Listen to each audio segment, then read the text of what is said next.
Bien le bonjour et bienvenue dans cette nouvelle vidéo. Aujourd'hui on va faire une vidéo un peu plus courte que les dernières, mais le thème qu'on va aborder risque d'être un peu compliqué. Autre information, sachez que cette vidéo est la dernière du premier cycle d'apprentissage. Une fois qu'on l'aura fini, on aura terminé les bases de la programmation en C++.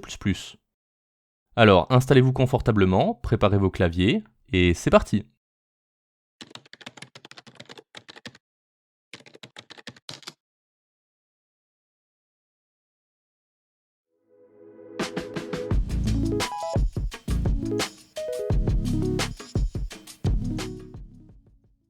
Quand on a parlé des variables, on a dit qu'une variable c'était un espace de stockage, un peu comme une boîte dans laquelle on mettait une valeur, ce qui est vrai en soi. La valeur est donc stockée dans la variable, mais la variable en elle-même, où et comment est-elle stockée?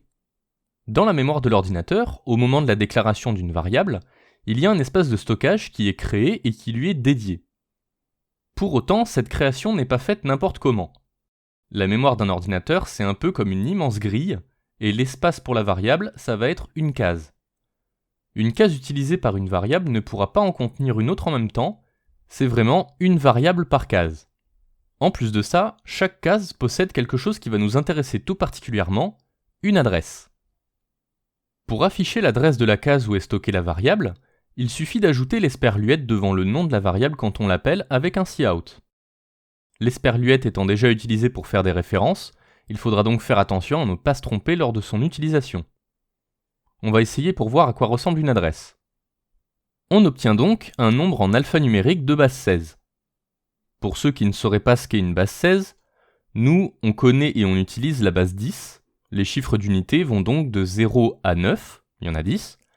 Puis, si on ajoute une unité, on repasse à 0 et on incrémente de 1 la zone au-dessus, entre guillemets celle des dizaines. On a abordé le binaire au cours des vidéos, c'est le même principe. Les unités sont 0 et 1. Quand on arrive à 1, on repasse à 0, puis on incrémente la zone du dessus. En base 16, les unités vont être 0 à 9, plus A jusqu'à F. Du coup, si j'écris ça, en base 10, on aura tendance à dire que ça vaut 10, mais en base 16, ça vaudra 16, parce que ça vaudra F plus 1. Du coup, à l'inverse, si on veut donner une valeur à 10, ça vaudra A. Ça va, tout le monde suit? Alors ça semble un peu conceptuel comme ça, mais entre guillemets, des bases différentes, on en connaît et on en utilise sans le savoir, et ça nous semble tellement naturel. Par exemple, les secondes et les minutes sont en quelque sorte en base 60. Quand on arrive à 59, on continue pas. On incrémente de 1 la zone au-dessus, et on repart à 0. Pareil, les jours par rapport aux heures, c'est une base 24. Après 23 heures, on continue pas, on repart à 0 et on augmente jour de 1. Donc dans l'absolu, rien de très compliqué. Allez, on va monter d'un cran. Cette adresse qu'on récupère, c'est donc un nombre. C'est une valeur. On va donc pouvoir la stocker dans une variable, mais pas n'importe quelle variable. En effet, là, on va pas simplement stocker cette valeur dans un int par exemple, une adresse va être stockée dans un pointeur. Pour déclarer un pointeur, on va indiquer le type de la variable dont on veut stocker l'adresse et mettre une étoile avant de le nommer. Donc par exemple, si on a une variable de nombre qui vaut 17 et qu'on veut créer un pointeur qui pointera vers cette variable, on va déclarer int étoile le nom du pointeur. On se retrouve donc avec une variable contenant l'adresse d'une autre variable. Ça va, vous suivez toujours? Les pointeurs, on dirait pas comme ça, mais c'est quelque chose de vraiment très puissant et dangereux. J'en avais pas parlé avant, mais quand on déclare une variable sans l'initialiser, elle va être stockée dans une case mémoire qui peut ne pas être vide. La variable prendra donc pour valeur celle qui est dans la case mémoire. Je vous montre un petit exemple. Sur le même principe, déclarer un pointeur sans l'initialiser peut être extrêmement dangereux, car il peut prendre pour valeur n'importe quoi, et donc cibler n'importe quel espace de stockage de l'ordinateur. Une fausse manipulation et... Pour pas qu'on ait de soucis, la première adresse de mémoire étant 1, il faut toujours initialiser son pointeur à 0, comme ça il ne pointe sur aucune adresse mémoire et on est tranquille. Ok, maintenant qu'on a notre pointeur, on peut y stocker l'adresse de notre variable. Et comme c'est une sorte de variable, on peut bien sûr afficher sa valeur.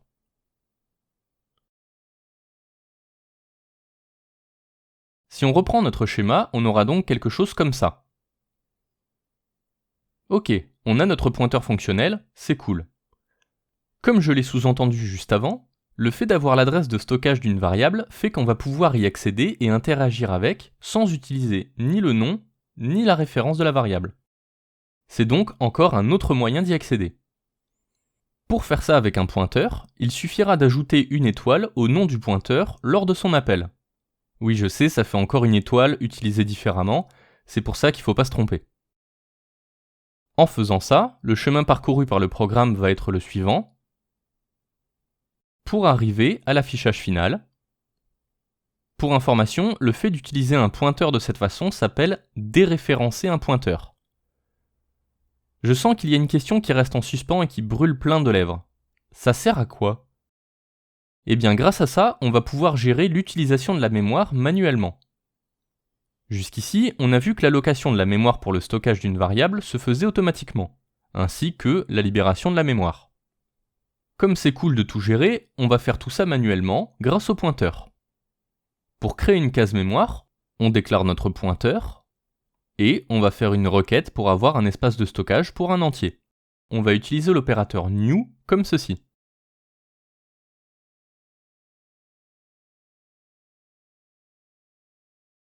Cette commande va nous renvoyer une adresse sur laquelle sera stockée notre variable à venir, et au cas où vous ne l'auriez pas remarqué, on a maintenant accès à un espace de stockage précis, libre de toute utilisation dangereuse, et sans avoir créé de variable avant.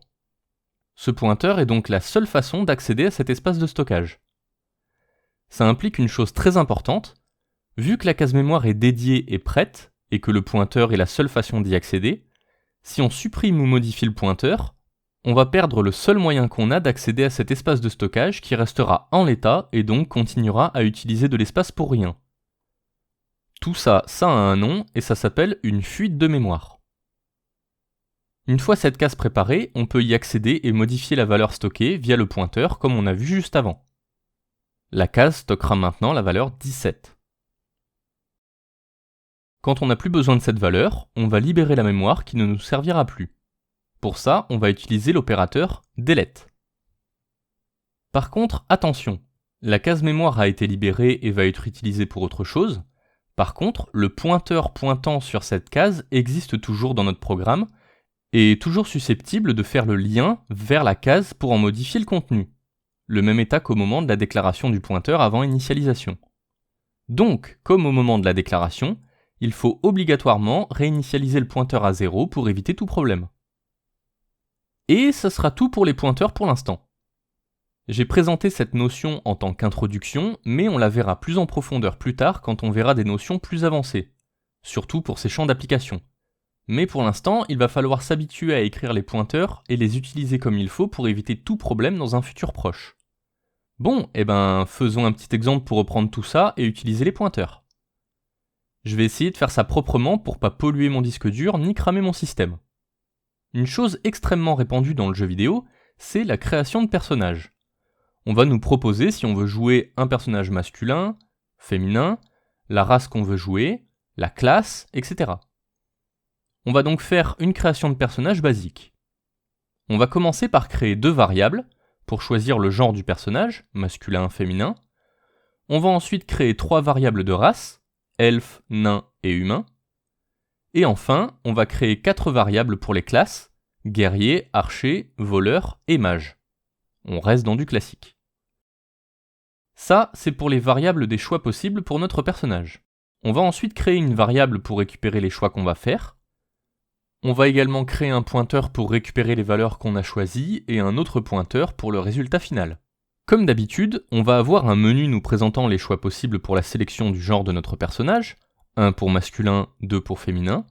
Donc pour éviter les réponses impossibles, on va mettre en place une boucle do-while, avec comme condition de continuité le fait que la réponse qu'on va faire soit différente de 1 et de 2. On va également faire un affichage dynamique directement.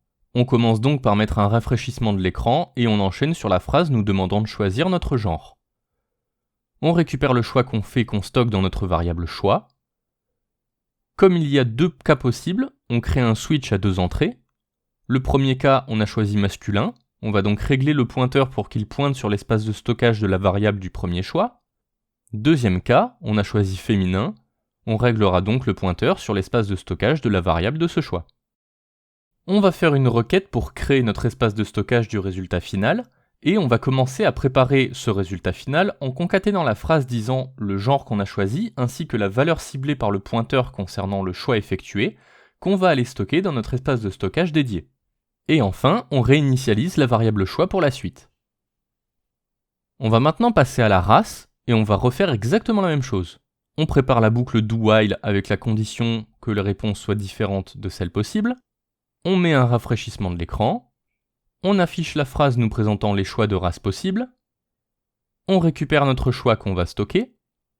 On crée un switch à 3 entrées avec le paramétrage du pointeur vers le choix effectué en fonction des possibilités. On continue notre phrase résumée en ajoutant la race choisie. Et enfin, on réinitialise notre variable choix. On va refaire une dernière fois le même principe pour la sélection de la classe de notre personnage. La boucle do-while avec la réponse qui doit être parmi les choix possibles, le rafraîchissement de l'écran, la phrase de présentation des classes avec ensuite la récupération de notre choix,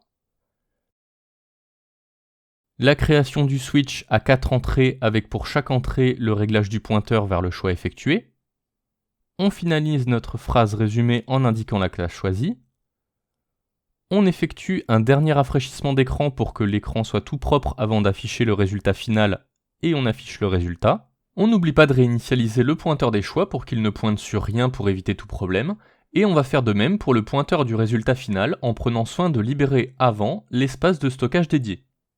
Et c'est parti pour la création de notre personnage. On va dire qu'on va créer un perso masculin qui sera un elfe et un archer. Et voilà! Merci d'avoir regardé cette vidéo, encore une fois elle vient clôturer ce premier cycle sur les bases de la programmation en C++. À partir de maintenant, on va aborder j'imagine des sujets de plus en plus compliqués, donc préparez-vous bien. J'espère que jusqu'ici j'arrive à expliquer les choses de manière très compréhensible et que ça continuera. En tout cas, n'hésitez pas à revoir toutes les bases jusqu'à bien les maîtriser, faites des exemples de votre côté, faites des tests, meilleures seront les bases, meilleurs seront les futurs programmes. Bonne programmation et à bientôt!